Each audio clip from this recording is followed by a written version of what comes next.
bem? Tudo positivo por aí? Meu nome é Jéssica.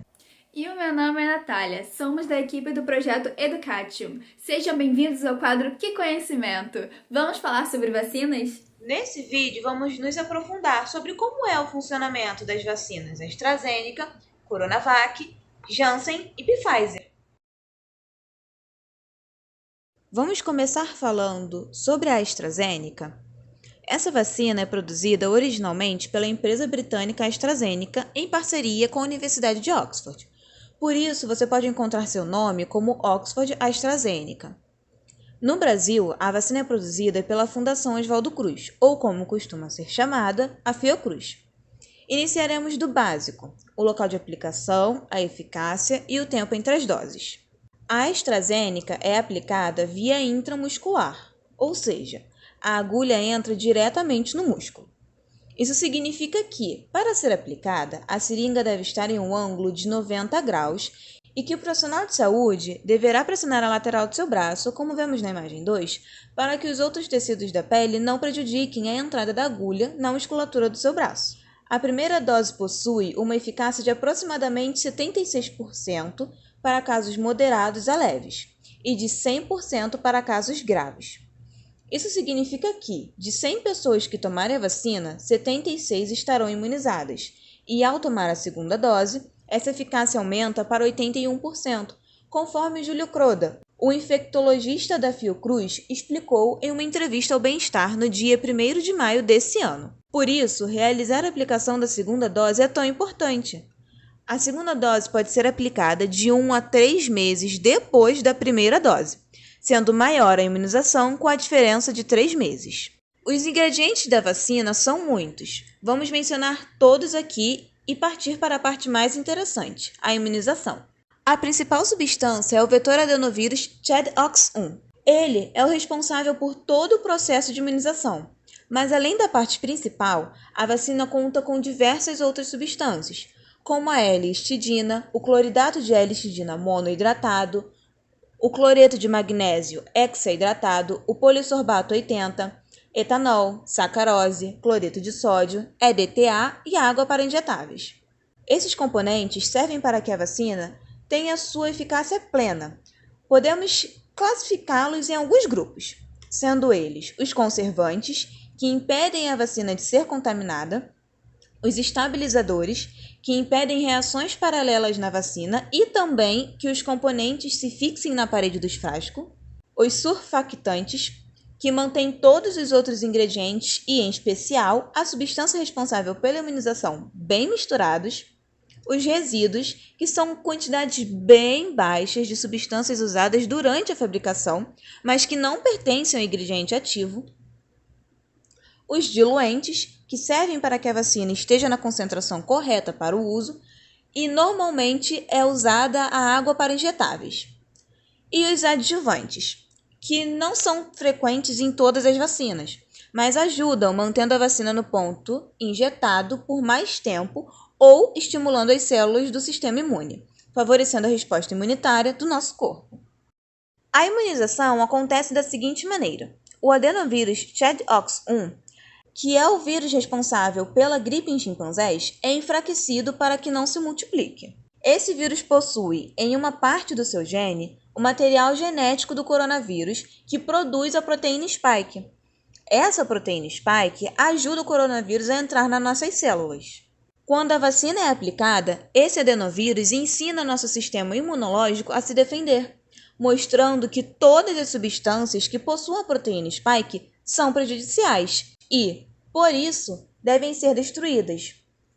Aí, quando o coronavírus entra, nosso corpo já está preparado para combatê-lo. Incrível, não é? A segunda dose serve para relembrar o nosso corpo que a spike é a vilã e continuar nos defendendo contra o coronavírus.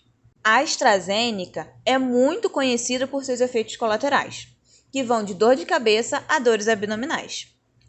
Os efeitos mais comuns são sensibilidade, dores ou coceira onde a vacina foi aplicada, indisposição, cansaço, calafrios, dores de cabeça, enjoos, dores nas articulações, febre, diarreia, dor de garganta, coriza, tosse. Ufa, haja efeito, hein? Todos esses parecem muito com um de resfriado. Mas também tem efeitos pouco comuns, como diminuição de apetite, sonolência e tontura, dor abdominal e sudorese excessiva. Você sabe por que esses efeitos colaterais acontecem? Como dissemos antes, o adenovírus ensina a nossa célula que a proteína spike é maléfica. Ele faz isso causando uma infecção parecida com um resfriado, como eu falei antes. Por não ter aptidão para se replicar, a reprodução da proteína spike é feita em uma escala não prejudicial ao nosso corpo, mas que ainda assim sentimos bastante. Para combater esses efeitos, você pode tomar paracetamol ou dipirona, mas seguindo sempre as instruções da bula, hein? E lembre-se, todos esses sintomas variam de pessoa para pessoa, e os efeitos passam em mais ou menos 48 horas após o surgimento. Já a sua imunização permanece por muito mais tempo que isso. Não fecha o vídeo ainda, hein? Temos outras 3 vacinas para falar. A segunda vacina é a Coronavac, desenvolvida no laboratório chinês Sinovac Biotech e fabricada no Brasil pelo Instituto Butantan. A função da vacina é basicamente ensinar o nosso organismo a nos defender dos agentes infecciosos, através da produção dos anticorpos. E a Coronavac faz isso ao estimular a produção de anticorpos que se ligam na proteína spike, sendo esta proteína fundamental no ciclo de vida do vírus, pois é através dela que o SARS-CoV-2 liga-se e adentra a célula dos hospedeiros. Para a criação da vacina, os cientistas inicialmente coletaram amostras de pacientes da China, Inglaterra, Itália, Espanha e Suíça. Os pesquisadores criaram estoques do SARS-CoV-2, cultivando-os em células renais de macacos. Após, eles adicionaram um composto orgânico pertencente à família das lactonas, chamada de beta-propiolactona. Esse composto liga-se aos genes do coronavírus e os inativa. Desta forma, o vírus não é capaz de replicar-se. Entretanto, as proteínas do SARS-CoV-2, incluindo a proteína spike, permanecem intactas. Para a formulação da vacina, a próxima etapa foi a adição do vírus inativo a uma pequena amostra de um composto à base de alumínio, chamado de adjuvante. Como o coronavírus está inativo, quando a vacina é injetada no braço, não há a possibilidade de causar a Covid-19. Contudo, uma vez dentro do organismo, o vírus inativo é fagocitado por uma célula apresentadora de antígenos. Esta célula separa o vírus e expõe alguns dos seus fragmentos, permitindo que o linfócito T helper entre em contato com esses fragmentos, resultando em sua ativação e no recrutamento de outras células imunológicas para responder à vacina. Outro tipo de célula imune é a célula B. Essas células possuem proteínas com diversos formatos, e algumas podem ter o formato do coronavírus, e com isso a célula B também irá expor os fragmentos do vírus em sua superfície. Quando o linfócito T helper ativado encontra-se com a célula, resulta em uma proliferação dos linfócitos B. E os anticorpos produzidos pelos linfócitos B irão se ligar na proteína de superfície do coronavírus, não permitindo que este adentre as células do hospedeiro. E com isso, temos uma resposta imune ao coronavírus. Agora falando da eficácia, de acordo com os pesquisadores do Instituto Butantan, a eficácia geral do imunizante foi de 50,4%, com base nos resultados dos testes em um grupo de 9.000 voluntários, que receberam as doses com intervalo de 14 dias entre uma aplicação e a outra.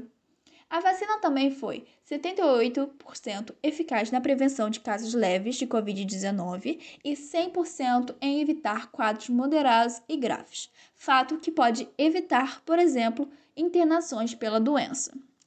Cada dose de 0,5 ml de suspensão injetável contém, além do antígeno do vírus inativo SARS-CoV-2, os recipientes, e eles são hidróxido de alumínio, hidrogeno-fosfato de sódio, dihidrogenofosfato de sódio, cloreto de sódio, água para injetáveis e hidróxido de sódio para ajuste de pH. E os adjuvantes servem para estimular o sistema imunológico a aumentar a resposta imune à vacina. O esquema de imunização é de 2 doses de 0,5 ml, com intervalo de 2 a 4 semanas entre as doses. Recomenda-se a administração da vacina na região deltoide da parte superior do braço por via intramuscular e, após aberta, pode-se utilizar em até 8 horas, desde que esteja mantida a temperatura entre 2 e 8 graus. A Coronavac possui alguns efeitos colaterais, e dentre eles os mais comuns são dor no local de aplicação, febre, cansaço e dor de cabeça.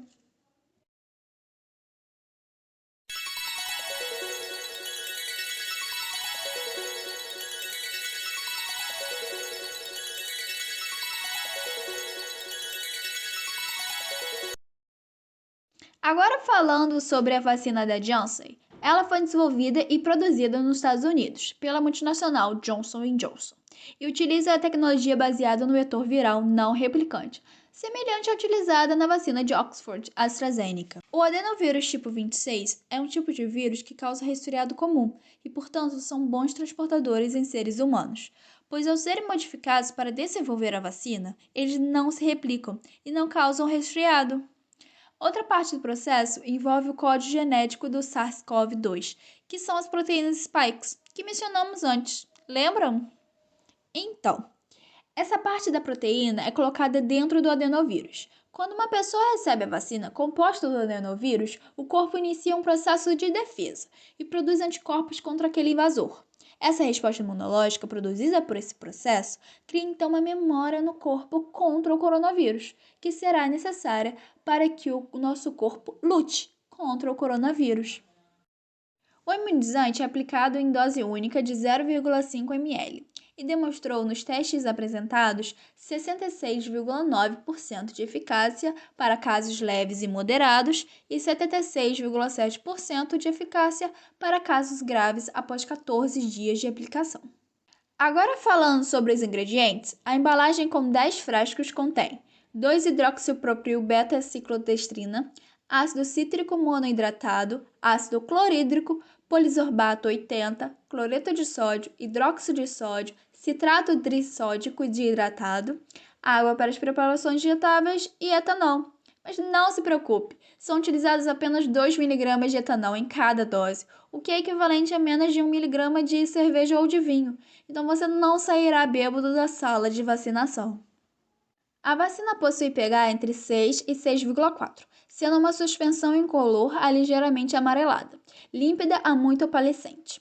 Para sua preservação, uma vez retirada do congelador, a vacina fechada pode ser conservada refrigerada entre 2 graus e 8 graus Celsius. Protegida da luz por um período único de até 3 meses, não ultrapassando o prazo de validade impresso e, após aberto o frasco, poderá ser utilizada em até 6 horas. Como o seu prazo de validade é curto, ao final do dia, as vacinas remanescentes são aplicadas em qualquer pessoa acima de 18 anos para que assim evite o seu desperdício, e com isso são geradas as cepas das vacinas. Para a sua utilização, ela deve ser injetada no braço por via intramuscular no músculo deltoide e, como as outras vacinas, possui alguns efeitos colaterais.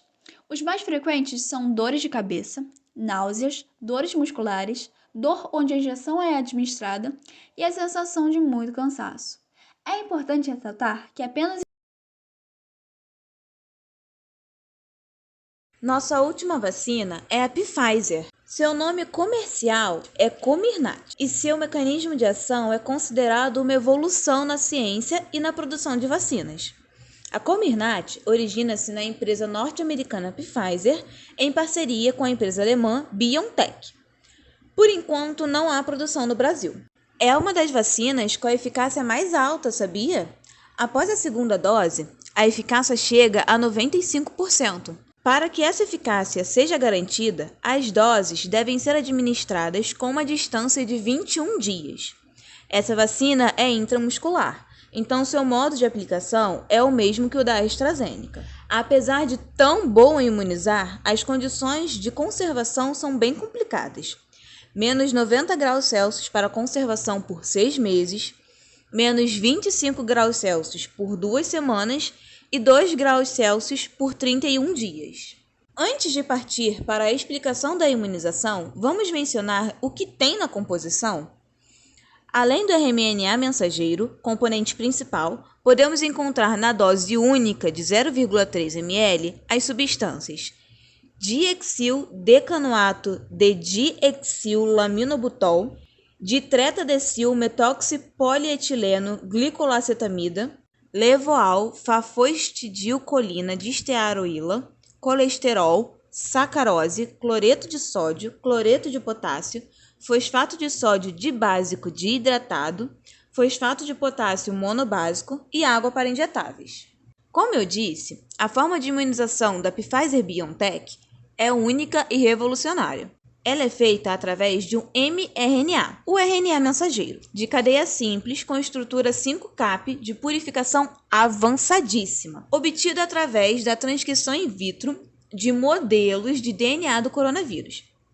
Em resumo, o DNA do coronavírus foi transcrito e pegou só metade dele, ou seja, o RNA. O diferencial desse método, além da sua produção ser mais rápida que as vacinas tradicionais, é o fato de ser utilizado um pedaço do vírus e não ele completo, adormecido, método utilizado faz muitos e muitos anos. Esse RNA mensageiro sintético auxilia o nosso organismo a gerar anticorpos contra o vírus da Covid-19 de uma forma bem parecida com o adenovírus da AstraZeneca. O RNA mensageiro diz para o nosso organismo que ele deve produzir a proteína spike, aquela que facilita a entrada do corona no nosso organismo, lembra? Ao levar essa instrução, o organismo produz a proteína spike e, em resposta, o sistema imune reage combatendo essa proteína, gerando a nossa proteção gradual. Nesse caso, a segunda dose é importante para dar continuidade às instruções que a primeira dose dá para o nosso corpo. Os efeitos colaterais são bem parecidos com o da AstraZeneca, mas ocorrem em menor frequência. A gente pode ver nesse slide uma tabelinha com todas as informações sobre todas as vacinas que citamos. Tira um print e manda no grupo da família. Independente do local de produção ou dos efeitos colaterais, não deixe de se vacinar. Vacinas salvam vidas, a sua e das pessoas ao seu redor. E aí, qual das vacinas achou mais interessante? Tem alguma dúvida ou sugestão? Comente que vamos responder você. Ah, e não se esqueça de inscrever-se no nosso canal. Até o próximo Que Conhecimento!